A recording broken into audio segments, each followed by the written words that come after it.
Prince Harry criticizes America for having a king. We're covering Tennessee election results. And Pantone's color of the year. Little surprising, if I do say so myself. All that and more today on Spin Cycle Live. Well, folks, today is December 4th, 2025. I still cannot believe it's December. It's a chilly, chilly day out here in the Midwest. You know how much I hate the cold. You know how much I love that I can just hibernate. I don't want to go out anywhere. I just want to stay home.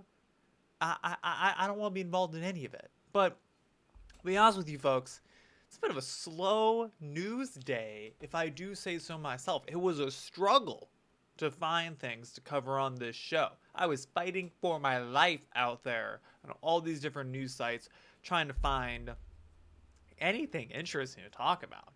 I mean, I just feel like it's been kind of boring, honestly. So, without further ado, let me know what you're doing. I hope you're all doing so good. Make sure to follow me on all the social media platforms. This show comes out on Tuesday and Thursday at 6 p.m. on Rumble, X, and YouTube. And yeah, let's go and get into our very first story of the day. So, Prince Harry, the ginger, he's poking fun at America for electing a king during Stephen Colbert appearance. Now, has Stephen Colbert ever been funny in his entire career? Let's just be perfectly honest here for a second, folks. I'm not sure he ever has. I've never once seen a Stephen Colbert clip that I have laughed out loud at. And for some reason, he had on Prince Harry, which I thought Prince Harry went on like a worldwide privacy tour. Like he didn't want to be involved in media any longer. He just wanted to fly under the radar. He didn't want to be a prince any longer. But he's still showing up to places. So Prince Harry, a literal prince, mind you, from a country that does have a king. He's literally the grandson of the current king, or was it son of the current king, right? I think it's son, right? Because his dad's the king now, right? So he goes on Stephen Colbert. And so during a cameo appearance on CBS's The Late Show with Stephen Colbert, the British royal family member chided Americans for electing a king. Joking about his desire to play the gingerbread prince in a fictional Hallmark Christmas movie, Harry told Colbert, quote, "Well, you Americans are obsessed with Christmas movies, and you're clearly obsessed with royalty, so why not?" Colbert then says, hold on, I wouldn't say we're obsessed with royalty. We are obsessed with royalty. Let's be perfectly honest here, Americans. Like, level with me for a second. They broadcasted the royal wedding on American television. We are obsessed with royalty. Harry then replied, really? I heard you elected a king, Harry responded, as the audience booed. I'm not sure if the audience booed at Harry for saying that. So I watched the clip. I'm not sure those were boos. Harry's jab echoed the anti-Trump sentiment at October's No Kings protest, during which scores of liberals and Trump critics demonstrated nationwide to express their opposition to the president's second-term agenda. Organizers of the protest claim they were defending democracy from what they saw as Trump's authoritarian rule. Harry followed up by poking fun at Americans for electing King Trump after making such a big deal about my great-great-great-great-great-great-grandfather, George III, his reference to the American Revolution. I'd just like to point out the irony here in an elected king. The irony of electing a king. First off, I just gotta put that out there. And I don't know, it just makes me giggle whenever people from other countries want to lecture Americans on anything, to be perfectly honest with you. It makes me giggle whenever Americans want to lecture other countries on how they're doing anything, to be perfectly honest with you as well. I mean, I'm perfectly happy to criticize other countries here on the show, but I would never sit here and suggest that England overthrow their king and create a democracy, a democratic republic similar to the United States in any way. I'm not English. I have no business suggesting they overthrow their king. And my understanding, by the way, Prince Harry, is that your country loves kings. Like, my understanding is that your country's obsessed with kings. You have one yourself, and the people seem to really like having that around. So, just saying. But just the irony in electing a king, I just think it's funny. So Prince Harry once again enlightening us with his opinion, uh, because nobody asked. So thank you, Prince Harry. Glad to know that you're so right. I almost forgot about Prince Harry. Maybe that's why he won Stephen Colbert, is to get back in the news because people were forgetting that he even existed. Like, I totally forgot he even existed, and so here he is. All right. So, little light story to get into the show today, but let's go and talk about these Tennessee election results. So, Tennessee had a special election on Tuesday to elect between Matt Van Epps and Aftyn Behn. Bethan, is that how you pronounce her name? I'm not entirely sure how you pronounce her name. Something like that. You know me, guys. I'm terrible at pronouncing them. I'm not even sure if Epps is how you pronounce his last name. Van Epps? Who knows? I can't be bothered to go and look up these people's names. I'm sorry. If you have a name that's hard to pronounce, I'm truly sorry. So, anyways, so the final so this was kind of a hotly contested election, by the way. Right, this is a deep red district here in Tennessee. It's in kind of central Tennessee. It hooks into Nashville, Clarksville, Franklin, several other cities in the central Tennessee area. And this was kind of a competitive race. I mean, a lot of the polls were suggesting it was going to be much closer than it ended up actually being. I didn't cover on the show on Tuesday. I wasn't super concerned about a Democrat winning in this district. And it appears I was right. So the Democrat didn't end up winning.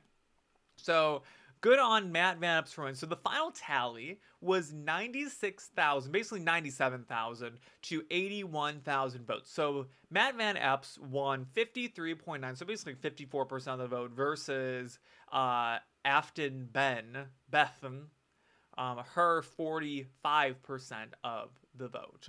Now, the contention here was that Aftyn Behn, maybe? Behn.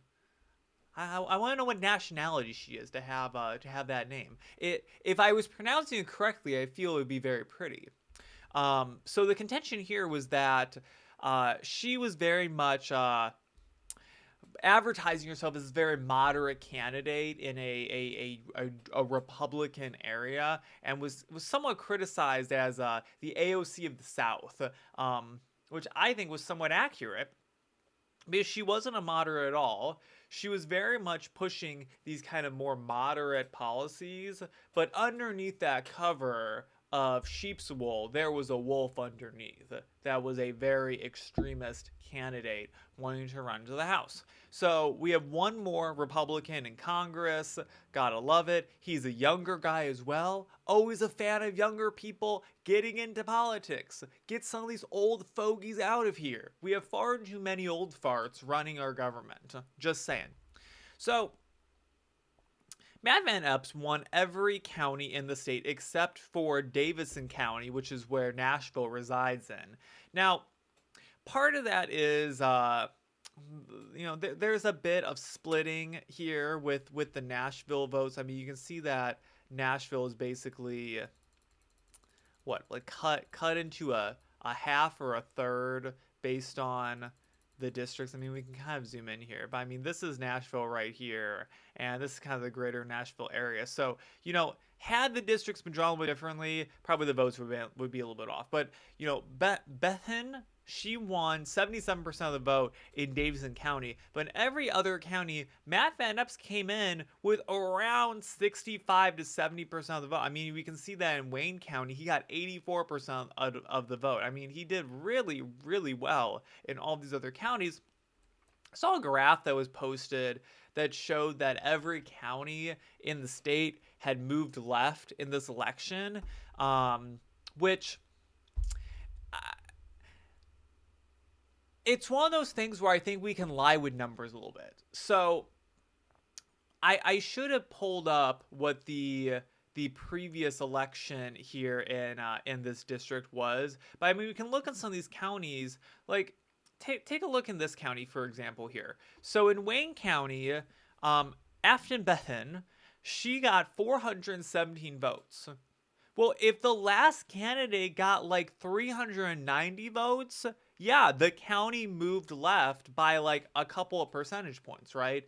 But that's not to say that there was only about 3,000 votes total in this county. So suggesting that this whole district was like moving left like to an extreme amount, I think is kind of laughable, just because of that exact reason, where we can kind of lie with numbers a little bit and show, well, there's only like a few hundred votes in this actual district. I mean, a few thousand, about 3,000. I mean, the Davidson County district is kind of the biggest one to pay attention to, because there's the most votes in that one. It's where Nashville's at. And then kind of right next to it and right above it, there are several other districts that have quite a few people living in them. So, but honestly, it doesn't matter how many points any of these counties move to the left. Matt Van Epps still won like 65 to 70% of the vote in all of these other counties. So I don't care if he went down 5 percentage points. Truth be told, I don't care if a Republican wins 51% of the vote or 80% of the vote or 100% of the vote. I care that they win. So this whole notion that, oh, Tennessee is moving left, right, by a lot of these people who like to post online and make themselves sound good, I think is entirely immaterial, because I want my guy to get 51% of the vote. I want them to get whatever the majority is, whatever the plurality of votes they need to win an election is. That's what I want them to get. So whoever wins the most, right? As long as my guy wins the most, I really don't care how much they win by, right? Matt Van Epps won 53 to 45, 54 to 45, basically. Sounds great. I wouldn't care if he had won 49 to 48. It's entirely immaterial. So as long as my guy wins, I don't really care. So hopefully Van Epps does a good job in Congress. We'll see how he does. And if there's any major screw-ups, you'll be sure to hear about them on this show. So we're keeping an eye on all that stuff. So if you want to go and take a look at this a little bit further, I'll have it linked in the description down below. All right. So there's been some controversy recently with all of these bombings of the drug boats coming into our country from the South America area, Cuba and everything.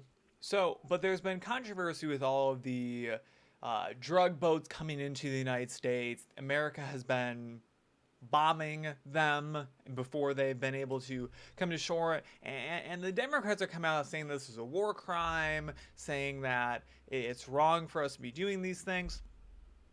I'll be entirely honest with you folks. I really could care less about the drug boats. I mean, I don't have an issue taking out terrorists bringing drugs into our country that have the potential of killing hundreds or thousands or tens of thousands of Americans. I really don't. Call me an awful person for that. I don't know. I'd like to hear more about what other people think about all of this. Send me a message, but or leave a comment on this post or anything like that. I'm honestly curious, because I mean I've never really seen any of this happen before, but also like I feel like I haven't heard a whole lot of controversy from like normal regular people about what has been going on with this whole situation. I've really only heard complaining from the left, but they're going to complain about anything that Trump does, right?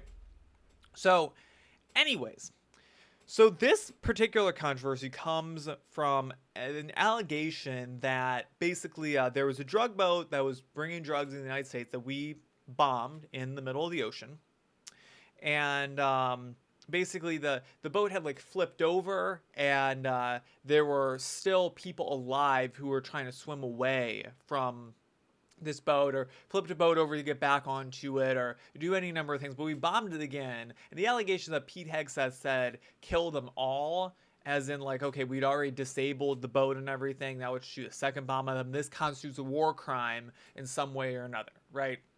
So Needless to say, this admiral has come out and said there was no kill them all order and boat attack, but video alarms lawmakers. So let's read a little bit about this and see if we can get some more insight into what's going on.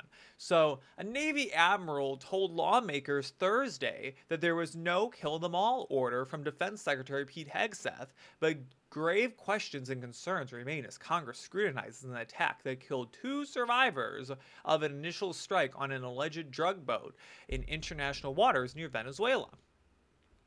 Admiral Frank Mitch Brady was very clear that he was given no such order to give no quarter or to kill them all, said Senator Tom Cotton, who heads the Senate Intelligence Committee, as he exited a classified briefing.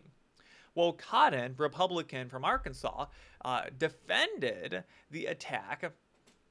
Democrats were also briefed and saw video of the survivors being killed, questioned the Trump administration's rationale, and said the incident was deeply concerning.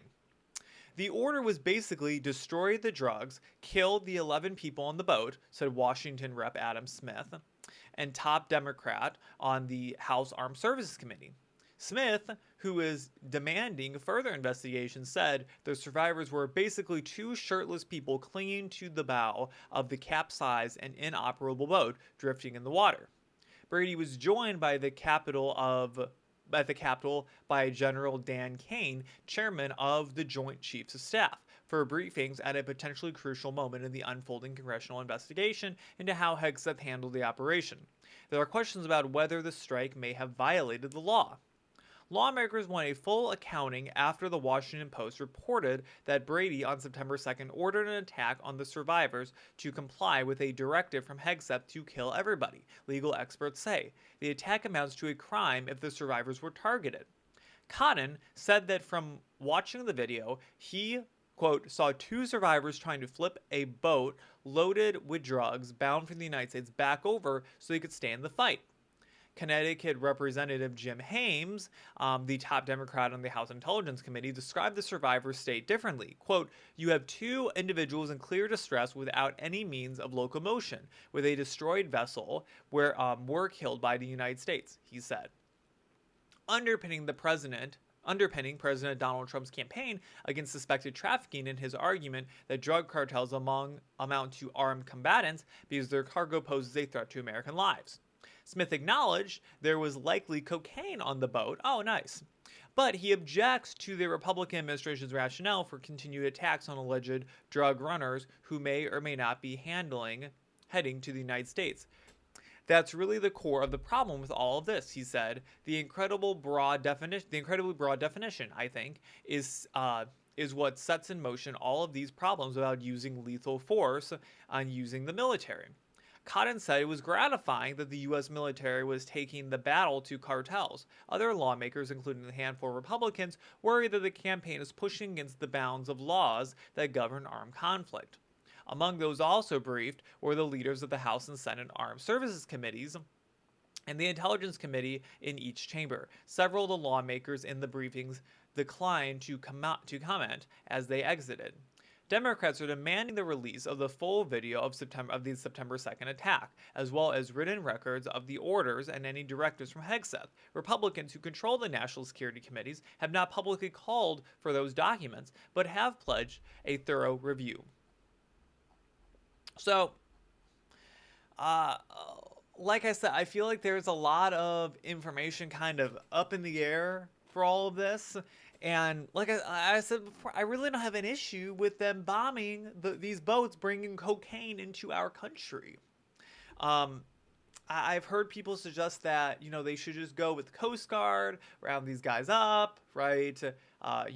Take the boat into custody, all of this. But I'm feeling that sends the same message to these cartels. Like, the message to these cartels should be, hey, you should not be even attempting to bring drugs into our country, or else we will literally bomb you out of the water, right?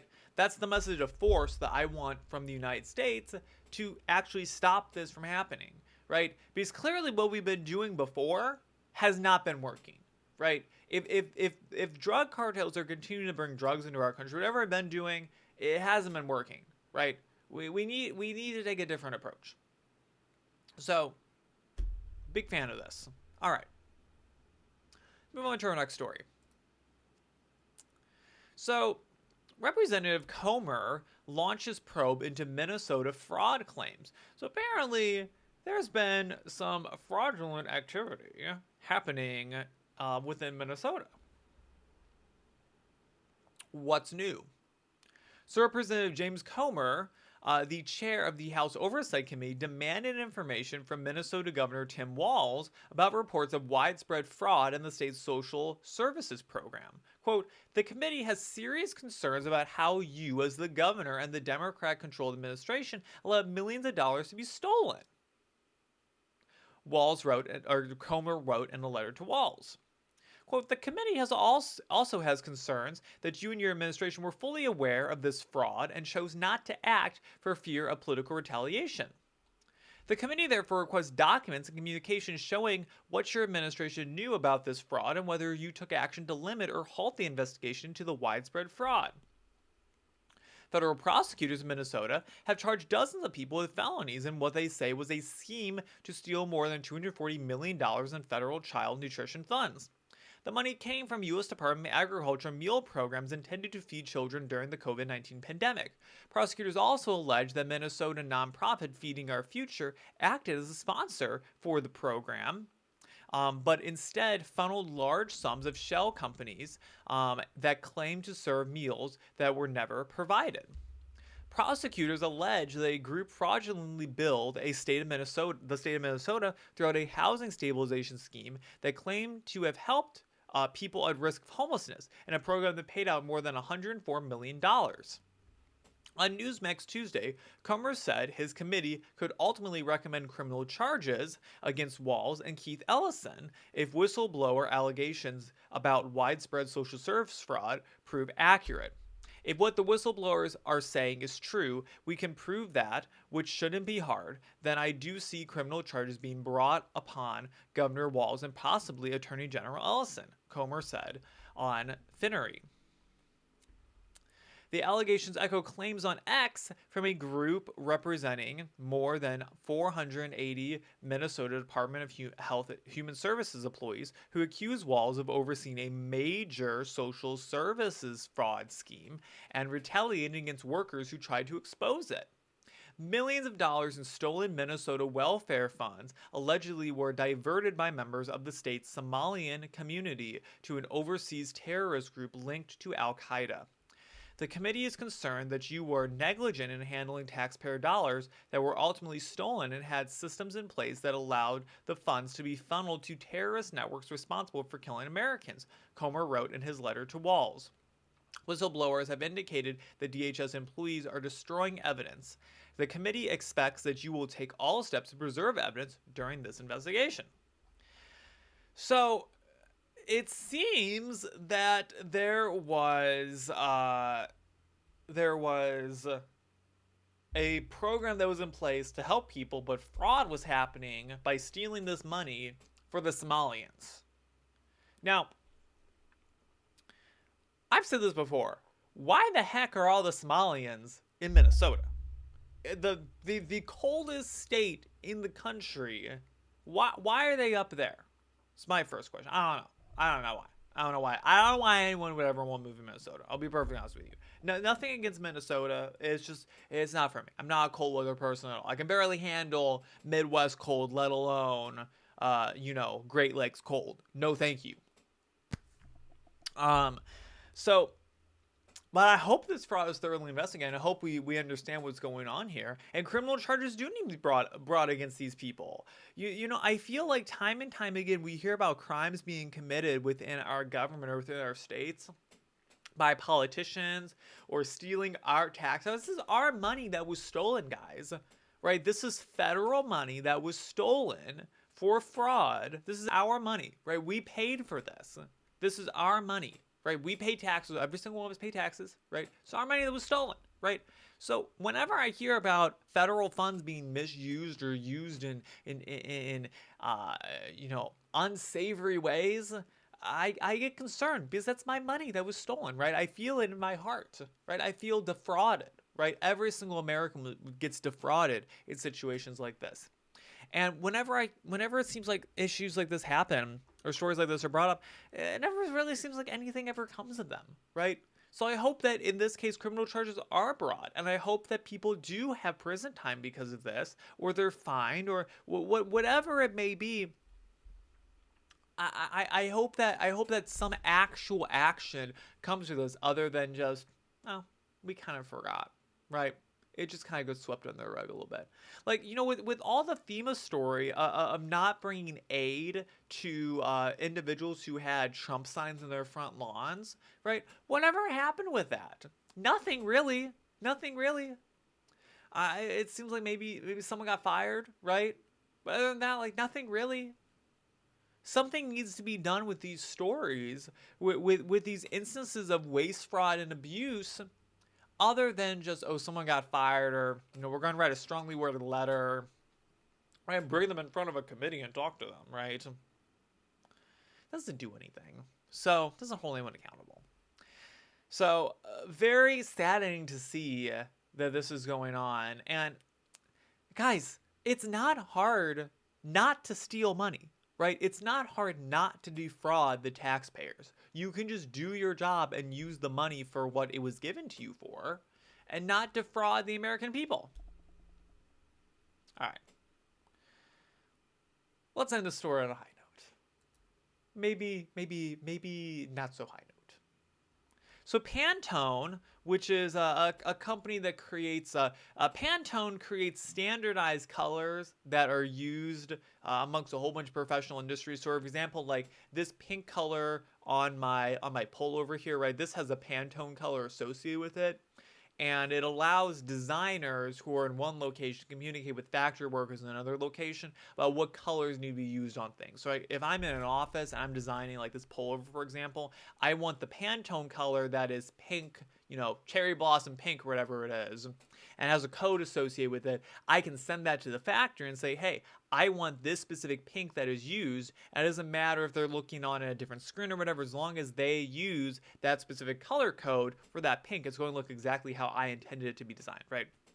So they're super big in the space. It's very expensive to buy Pantone colors, by the way. So Pantone unveiled their color for, what was it, their 2026 color of the year. Since 1999, Pantone, the global color authority and provider of professional color language standards and digital solutions for the design community, has announced their color of the year on the first Thursday in December. This year is no exception, with the company unveiling its choice for 2026 earlier this morning. Pantone 11-4201, Cloud Dancer. The bland off-white shade is hardly exciting, but Pantone says it's emphasizing rest and a move away from the relentless demands of society, claiming that true strength lies not just in doing, but also in being. Here's the color right here. Cloud Dancer. It looks like the most basic white I've ever seen. Maybe it has a touch of blue in it. It looks like any other white. I could pull a piece of printer paper. It's this white. Oh, how lovely. Well, folks, that's all we have to cover today. I hope you enjoyed this episode of Spin Cycle Live. I know that I did. We will be back here on Tuesday with yet another episode, 6 p.m. If you're not already following us on all the social media platforms, X, Rumble, YouTube, that's where the show goes out every Tuesday and Thursday. Make sure you're doing that for me. And if you have any suggestions or comments on the show, leave them for me. Send me a message. Let me know what you think. I feel like we do a good job in this show, kind of covering different news stories for you all. It's not so depressing. I feel like a lot of news shows out there are just really sad all the time. I'm watching them like, ugh. I just feel like sad after watching this. Like there's a lot of like terrible things going on in the world. But like, see, on this show we cover Pantone colors and Prince Harry on Stephen Colbert. So Share the show with friends as well. You know, get more eyes on the show whenever you can. I appreciate every single one of you that does. The more people we have watching, the more sustainable this show is for me to do. But it's just a grand old time for all of us to sit around, have some fun, chat about what's happening in the news, all the ridiculousness of it, especially off-white Pantone colors. And if you haven't liked this episode already, make sure you do so. And with that, I've been Nathan Hale. This has been Spins Like Alive. I'll see you in the next one. Peace out. Bye.